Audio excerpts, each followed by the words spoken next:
Hi friends, welcome to Geethu's kitchen. ഇന്നത്തേത് ഒരു കട്ട്ല പൊള്ളിച്ചതിൻ്റെ റെസിപ്പി ആട്ടോ.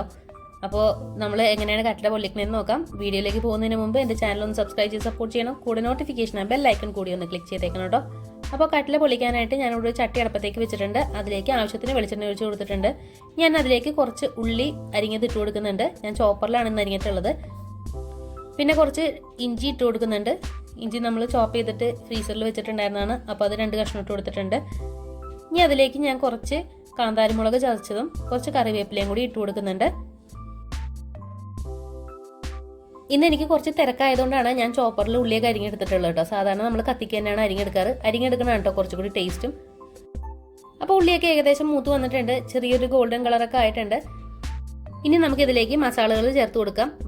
ഇതിപ്പോൾ നമ്മൾ ചോപ്പ് ചെയ്തെടുത്തിട്ടുള്ളതുകൊണ്ടാണ് കേട്ടോ ഇതേപോലെ നമുക്കൊന്ന് കുഴഞ്ഞ പോലെ ഇരിക്കുന്നത്. അരിഞ്ഞെടുക്കുകയാണെങ്കിൽ കുറച്ചും കൂടി നല്ലൊരു ടെക്സ്ചർ ആയിരിക്കും. മസാലകളായിട്ട് ഞാൻ ചേർത്ത് കൊടുത്തിട്ടുള്ളത് ചതച്ച മുളക് പൊടി, കാശ്മീരി ചില്ലി പൗഡർ, കുരുമുളക് പൊടി, പിന്നെ കുറച്ച് മഞ്ഞൾപ്പൊടിയാണ്. ഇനി നമുക്കിതിലേക്ക് ആവശ്യത്തിന് ഉപ്പ് ചേർത്ത് കൊടുക്കാം. ഞാനിവിടെ കല്ലുപ്പ് ചേർത്ത് കൊടുക്കുന്നുണ്ട്. നമുക്കിനി ഇതൊന്ന് മൂപ്പിച്ചെടുക്കാം. മസാലകൾ കരിഞ്ഞു പോകാതെ ചെറിയ തീയിൽ വെച്ചിട്ട് ഒന്ന് മൂപ്പിച്ചെടുക്കണം. നമ്മൾ മീൻകറിയൊക്കെ മൺചട്ടിയിലാണ് കേട്ടോ ഇതുപോലെ വെക്കാറ്. മൺചട്ടിയിൽ വെക്കുന്നതിന് ടേസ്റ്റിനൊക്കെ ഒരു വ്യത്യാസമുണ്ട് കേട്ടോ. അപ്പോൾ നമ്മുടെ മസാലയൊക്കെ കരിഞ്ഞു പോകാതെ ചെറിയ തീയിലിട്ട് ഞാനൊന്ന് മൂപ്പിച്ചെടുത്തിട്ടുണ്ട്. ഇനി ഞാൻ ഇതിലേക്ക് തക്കാളി ചോപ്പ് ചെയ്തത് ചേർത്ത് കൊടുക്കുകയാണ്. ഞാനിവിടെ ചോപ്പറിൽ തന്നെയാണ് തക്കാളിയും അടിച്ചെടുത്തിട്ടുള്ളത്. ചെറിയ കഷ്ണങ്ങളാക്കി നുറുക്കിയെടുക്കുകയാണെന്നുണ്ടെങ്കിൽ പൊടിയായിട്ട് അരിഞ്ഞെടുക്കുകയാണെന്നുണ്ടെങ്കിൽ അതാണ് കേട്ടോ കുറച്ചുകൂടി നല്ലത്. സമയമില്ലാത്തതുകൊണ്ട് ഞാനിത് തക്കാളിയും ഒന്ന് ചോപ്പറിലിട്ട് അടിച്ചെടുത്തിട്ടുണ്ട്. ഇനി നമുക്ക് തക്കാളി ഉടയുന്നത് വരെ ഒന്ന് മൂപ്പിച്ച് കൊടുക്കണം. അപ്പോൾ വെള്ളം ചേർക്കാതെ തീ കുറച്ച് വെച്ചിട്ട് പതുക്കെ ഇളക്കിയെടുത്തിട്ട് ഇതേപോലെ ഒന്ന് തക്കാളി മൂപ്പിച്ചെടുക്കണം കേട്ടോ. വെള്ളം ചേർത്ത് മൂപ്പിച്ച് കഴിഞ്ഞാൽ ആ ഒരു ടേസ്റ്റ് പോവും. അപ്പോൾ നമ്മുടെ ഈ എണ്ണയിൽ തന്നെ കിടന്നിട്ട് തക്കാളി മൂത്ത് വരുന്നതാണ് ടേസ്റ്റ്. അപ്പോൾ തക്കാളിയൊക്കെ ഒന്ന് നല്ലതുപോലെ ഉടങ്ങി നെയ്യൊക്കെ തിരിഞ്ഞ് വന്നിട്ടുണ്ട്. ഇനി നമുക്കിതിലേക്ക് ചാറിന് ആവശ്യമായിട്ടുള്ള വെള്ളം ചേർത്ത് കൊടുക്കണം. അപ്പോൾ ഞാൻ വെള്ളമൊക്കെ ഒഴിച്ചു കൊടുത്തിട്ടുണ്ട്. ഇനി നമുക്കിത് നല്ലതുപോലെ ഒന്ന് ഇളക്കി മിക്സ് ചെയ്ത് കൊടുക്കാം. അപ്പോൾ ചാറൊക്കെ നല്ലതുപോലെ ഇളക്കി മിക്സ് ചെയ്തതിന് ശേഷം നമുക്കിതൊന്ന് മൂടി വെച്ചിട്ട് ഒന്ന് തിളപ്പിച്ചെടുക്കണം. വീട്ടിൽ അമ്മച്ചി ഇങ്ങനെ പൊള്ളിച്ചെടുക്കുന്ന കറിയിൽ തക്കാളി ചേർത്ത് കൊടുക്കില്ല കേട്ടോ.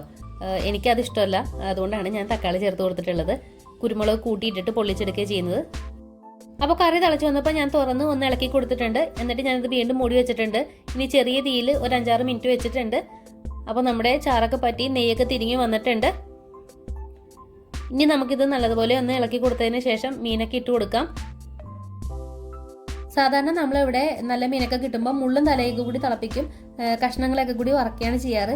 ഈ പ്രാവശ്യം ഞാൻ എല്ലാം കറി തന്നെയാണ് വെക്കുന്നത്. ചേട്ടയ്ക്ക് മാത്രം ഒരു 2 കഷ്ണം എടുത്ത് വറുത്തിട്ടുള്ളൂ. വൈകുന്നേരം അപ്പച്ചനൊക്കെ വരും. അപ്പോൾ മീൻ കറിയൊക്കെ വേണമല്ലോ. അത് കാരണം കൊണ്ട് ഞാൻ കൂടുതലും തിളപ്പിക്കുകയാണ് ചെയ്തിട്ടുള്ളത്. അപ്പോൾ അധികം വലിയ മീനും ആയിരുന്നില്ല. ഏകദേശം ഒരു 1.5-1.600 വരുന്നൊരു മീനുമായിരുന്നു കേട്ടോ. അപ്പോൾ ഞാനിങ്ങനെ തല നടുക്കിട്ട് കൊടുത്തിട്ട് ഒരു വശത്തേക്ക് മുഴുവനും മുള്ളൊക്കെ കൂടി ഇട്ട് കൊടുക്കും. വയറിൻ്റെ ഭാഗം കൂടി ഇട്ട് കൊടുക്കും. മറ്റേ വശത്ത് നല്ല കഷ്ണങ്ങൾ പെറുക്കിയിട്ട് കൊടുക്കും കേട്ടോ. അങ്ങനെയാണ് ചെയ്യാറ്. കറി എടുക്കാൻ കുറച്ചുകൂടി എളുപ്പത്തിന് വേണ്ടിയിട്ടാണ് കേട്ടോ ഞാനിങ്ങനെ ചെയ്യുന്നത്. അപ്പോൾ ചുറ്റിക്കുമ്പോൾ കുറച്ച് അങ്ങോട്ട് ഇങ്ങോട്ടൊക്കെ ആയി പോയാലും നമ്മൾ കറി എടുക്കുമ്പോൾ ഒരു കഷ്ണം നല്ലത് കിട്ടിക്കഴിഞ്ഞാൽ ആ വശത്ത് മുഴുവനും ഏകദേശം നല്ല കഷ്ണങ്ങൾ ഉണ്ടെന്ന് നമുക്ക് മനസ്സിലാവും. അപ്പോൾ അധികം പൊടിഞ്ഞു പോവാതെ നമുക്ക് കറി എടുക്കാൻ പറ്റും. അതിന് വേണ്ടിയിട്ടാണ് കേട്ടോ ഞാനിങ്ങനെ ചെയ്യുന്നത്. അപ്പോൾ പൊടിഞ്ഞു പോകാനായിട്ട് സാധ്യതയുള്ള കഷ്ണങ്ങൾ ഏറ്റവും മുകളിൽ വെക്കും കേട്ടോ. അതാകുമ്പോൾ നമുക്ക് ആദ്യം തന്നെ എടുക്കുമ്പോൾ ആ കഷ്ണങ്ങളൊക്കെ കിട്ടുമല്ലോ. അതിന് വേണ്ടിയിട്ടാണ് കേട്ടോ ഇങ്ങനെ ചെയ്യുന്നത്. വേറെ പ്രത്യേകിച്ച് ഇതൊന്നും ഇല്ല. അപ്പോൾ മീനൊക്കെ ഞാൻ പെറുക്കിയിട്ട് കൊടുത്തിട്ടുണ്ട്. ഇനി ഞാൻ ഒന്ന് കറി ചുറ്റിച്ച് കൊടുക്കുന്നുണ്ട്. ഈ ഒരു സമയത്ത് നമുക്ക് കയ്യിലുകൊണ്ട് ഒന്ന് ഇളക്കി കൊടുക്കുകയൊക്കെ ചെയ്യാം കേട്ടോ. അപ്പോൾ കറിയൊക്കെ ഒന്ന് ചുറ്റിച്ചതിന് ശേഷം ഞാൻ പതുക്കെ കയ്യിലുകൊണ്ട് ഒന്ന് മീനൊക്കെ ഒന്ന് ചാറിലേക്ക് മുക്കി കൊടുക്കുന്നുണ്ട്. ഇനി നമുക്കിതൊന്ന് മൂടി വെച്ചിട്ട് തിളപ്പിച്ചെടുക്കണം. അപ്പോൾ കറി തിളച്ച് തുടങ്ങിയിട്ടുണ്ട്. അപ്പോൾ ചെറിയൊരു തള വരാൻ തുടങ്ങിയപ്പോൾ തന്നെ ഞാനിതൊന്ന് ചുറ്റിച്ചു കൊടുക്കുന്നുണ്ട്. കഷ്ണങ്ങളൊക്കെ കൂടുതലുള്ളതുകൊണ്ട് അടുക്കി പിടിക്കാനായിട്ട് ചാൻസ് കൂടുതലാണ്. അപ്പോൾ ഞാൻ ചെറുതായിട്ട് ഒന്ന് അനക്കിയിട്ട് തിരിച്ച് മൂടി വയ്ക്കുന്നുണ്ട്. അപ്പോൾ മൂടിയൊക്കെ വെച്ചിട്ട് തിളച്ചൊക്കെ വന്നിട്ടുണ്ട്. എല്ലാ ഭാഗത്തോട്ടും തളയൊക്കെ എത്തി തുടങ്ങിയിട്ടുണ്ട്. ഞാൻ വീണ്ടും ഒന്ന് ചട്ടി എടുത്തിട്ട് ചുറ്റിച്ച് കൊടുക്കുന്നുണ്ട്. അപ്പോൾ നമ്മുടെ മസാലയൊക്കെ എല്ലായിടത്തേക്കും ആക്കി കൊടുത്തിട്ട് നമുക്ക് ഒന്നുകൂടി ഒന്ന് മൂടി വെക്കണം. അപ്പോൾ ഞാൻ നടുക്ക് കൂടി കയ്യിലിട്ട് ഒന്ന് തലഭാഗം ഒന്ന് അനക്കി കൊടുക്കുന്നുണ്ട്. അടുക്കി പിടിച്ചാൽ തന്നെ തലയായിരിക്കും ആദ്യം അടുക്കി പിടിക്കാൻ പോകുന്നത്. അപ്പോൾ ഞാനൊന്ന് അനക്കി കൊടുത്തിട്ടുണ്ട്. അപ്പോൾ ഇച്ചിരി ഉപ്പ് കുറവുള്ള പോലെ തോന്നിയിട്ട് ഞാൻ ഇച്ചിരി കൂടി ഉപ്പിട്ട് കൊടുത്തിട്ടുണ്ട് കേട്ടോ. അപ്പോൾ ഉപ്പ് എല്ലായിടത്തേക്കും ആകാൻ വേണ്ടിയിട്ട് ഒന്ന് ചുറ്റിച്ച് കൊടുക്കുന്നുണ്ട്. എന്നിട്ട് ഇത് നമുക്ക് മൂടി വെച്ചിട്ട് ചെറിയ തീയിൽ വെച്ചിട്ട് ഒന്ന് കുക്ക് ചെയ്യണം. അപ്പോൾ മീൻ നല്ലതുപോലെ തിളച്ചതിന് ശേഷം ഏകദേശം ഒരു 5 മിനിറ്റൊക്കെ നമ്മൾ കുറച്ച് വെക്കുകയുള്ളൂ. കട്ടിലേക്ക് ആയതുകൊണ്ട് പെട്ടെന്ന് പൊടിഞ്ഞു പോകും. അപ്പോൾ ചെറിയ തീയിൽ ഒരു 5 മിനിറ്റ് വെച്ചിട്ടുണ്ട്. അപ്പോൾ 5 മിനിറ്റൊക്കെ കഴിയുമ്പോൾ ഞാൻ തുറന്നു നോക്കിയിട്ടുണ്ട്. മീൻ നെയ്യൊക്കെ തിരിഞ്ഞ് വന്നിട്ടുണ്ട്. ഇനി ഞാനിതിലേക്ക് കുറച്ച് കറിവേപ്പില പിച്ചിക്കീറി ഇട്ട് കൊടുക്കുന്നുണ്ട്. പിന്നെ കുറച്ച് പച്ച വെളിച്ചെണ്ണയും കൂടി ഒഴിച്ചു കൊടുക്കുന്നുണ്ട് കേട്ടോ. കുറച്ച് വെളിച്ചെണ്ണ ഒഴിച്ചു കൊടുക്കുന്നുള്ളൂ. നമ്മുടെ മീനിന് അത്യാവശ്യം നെയ്യ് ഉള്ളതുകൊണ്ട് ഞാൻ കുറച്ച് വെളിച്ചെണ്ണ ഒഴിച്ചു കൊടുക്കുന്നുള്ളൂ. ആ ഒരു പച്ച വെളിച്ചെണ്ണയുടെ ടേസ്റ്റ് കിട്ടാൻ വേണ്ടിയിട്ട് കുറച്ച് വെളിച്ചെണ്ണ ഒഴിച്ചു കൊടുത്തിട്ടുണ്ട്. ഇനി അത് നമുക്ക് ഒന്ന് ചിറ്റിച്ചു കൊടുക്കാം, ആ വെളിച്ചെണ്ണയ്ക്ക് എല്ലായിടത്തേക്കും ആകാൻ വേണ്ടിയിട്ട്. അപ്പോൾ നമ്മുടെ കറിയൊക്കെ ഏകദേശം സെറ്റ് ആയിട്ടുണ്ട്. ഇനി നമുക്കിതൊന്ന് പതുക്കെ ഒന്ന് അനക്കിയിട്ട് ഉപ്പൊക്കെ ഒന്ന് നോക്കാം. അപ്പോൾ ഉപ്പ് നോക്കിയപ്പോൾ കുറച്ചുകൂടി ഉപ്പ് കുറവുള്ള പോലെ തോന്നി. ഞാൻ കുറച്ചും കൂടി ഉപ്പ് ആഡ് ചെയ്ത് കൊടുക്കുന്നുണ്ട്. ചില സമയത്ത് ഇതേപോലെ ഉപ്പിട്ട് കട്ടുപ്പായി പോകാറുണ്ട് കേട്ടോ. അപ്പോൾ ഇന്ന് പക്ഷേ കട്ടുപ്പൊന്നും ആയി പോയിട്ടില്ല. ഉപ്പിൻ്റെ കുറച്ച് കുറവ് തന്നെ ഉണ്ടായിരുന്നു. അപ്പോൾ ഞാൻ ഇച്ചിരി കൂടി ഉപ്പിട്ട് കൊടുത്തിട്ടുണ്ട്. എന്നിട്ട് ആ ഉപ്പ് എല്ലായിടത്തേക്ക് ആകാൻ വേണ്ടിയിട്ട് ഒന്ന് ചിറ്റിച്ച് വെച്ചിട്ടുണ്ട്. അപ്പോൾ നമ്മുടെ കറി റെഡി ആയിട്ടുണ്ട് കേട്ടോ. ഇനി ഇത് മൂടി വെച്ചിട്ട് ഹൈ ഫ്ലെയിമിലോട്ടൊന്ന് ആക്കണം. ഒരു ഹൈ ഫ്ലെയിമിലോട്ട് ആക്കിയിട്ട് ഒരു 5-10 സെക്കൻഡ് ഇതുപോലെ ഒന്ന് ഹോൾഡ് ചെയ്യണം. അപ്പോൾ ആ കറി തിളച്ചിട്ട് ആവി എല്ലായിടത്തേക്കും എത്തും. അതിന് വേണ്ടിയിട്ടാണ് അങ്ങനെ ചെയ്യുന്നത്. എന്നിട്ട് സ്റ്റവ് ഓഫ് ചെയ്ത് വയ്ക്കാം. എന്നിട്ട് സാധാരണ ചെയ്യുന്നത് പോലെ കറി എടുക്കാൻ നേരത്തെ പിന്നെ തുറക്കുള്ളൂ.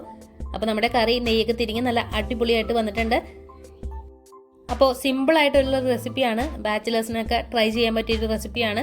വളരെ എളുപ്പത്തിൽ ഉണ്ടാക്കിയെടുക്കാം. നമ്മൾ തിരക്കുള്ള സമയത്തൊക്കെ ചെയ്യുന്നൊരു റെസിപ്പിയാണ്. നല്ല മീനൊക്കെ കിട്ടുമ്പോൾ പ്രത്യേകിച്ച് മുള്ളും തലയൊക്കെ നമ്മൾ ഇതേപോലെ പൊള്ളിച്ചിട്ടാണ് ഇട്ട് എടുക്കാറുള്ളത്. അപ്പോൾ അങ്ങനെ പൊള്ളിക്കുമ്പോൾ ഞാൻ പറഞ്ഞ പോലെ അമ്മച്ചിയാണെന്നുണ്ടെങ്കിൽ തക്കാളി ചേർക്കില്ല. തക്കാളി ചേർക്കാണ്ട് കുറച്ച് കുരുമുളക് കൂടുതലിട്ടിട്ട് പൊള്ളിച്ചെടുക്കുകയാണ് ചെയ്യുന്നത്. അപ്പം ഞാൻ ഇനി കറി ഒരു പ്ലേറ്റിലേക്ക് മാറ്റുന്നുണ്ട്. ആദ്യം ഞാൻ തല എടുത്ത് വെക്കുന്നുണ്ട്. തല ഒരു ഇച്ചിരി ചെറുതാക്കി മുറിച്ച് കളഞ്ഞ് സാധാരണ വലിയ തലയായിട്ടാണ് ഇടാറ്. ഇനി ഞാൻ 2 നല്ല കഷ്ണങ്ങൾ എടുത്ത് വെക്കുന്നുണ്ട്. പിന്നെ മീൻ്റെ മുട്ടയും കുറച്ച് ചാറും കൂടി എടുത്ത് വെക്കുന്നുണ്ട്. അപ്പോൾ സിമ്പിളായിട്ടുള്ള റെസിപ്പിയാണ്. എല്ലാവരും ഒന്ന് ട്രൈ ചെയ്ത് നോക്കണം. എന്നിട്ട് ഫീഡ്ബാക്ക് പറയാൻ വേണ്ടി മറക്കരുത്. വീഡിയോ ഇഷ്ടമായ ലൈക്ക് ചെയ്യണം. നിങ്ങളുടെ പ്രിയപ്പെട്ടവർക്ക് ഷെയർ ചെയ്ത് കൊടുക്കാൻ വേണ്ടി മറക്കരുത്. വീണ്ടും നല്ലൊരു റെസിപ്പിയുമായി വരുന്നത് വരെ എല്ലാവർക്കും ഗുഡ് ബൈ.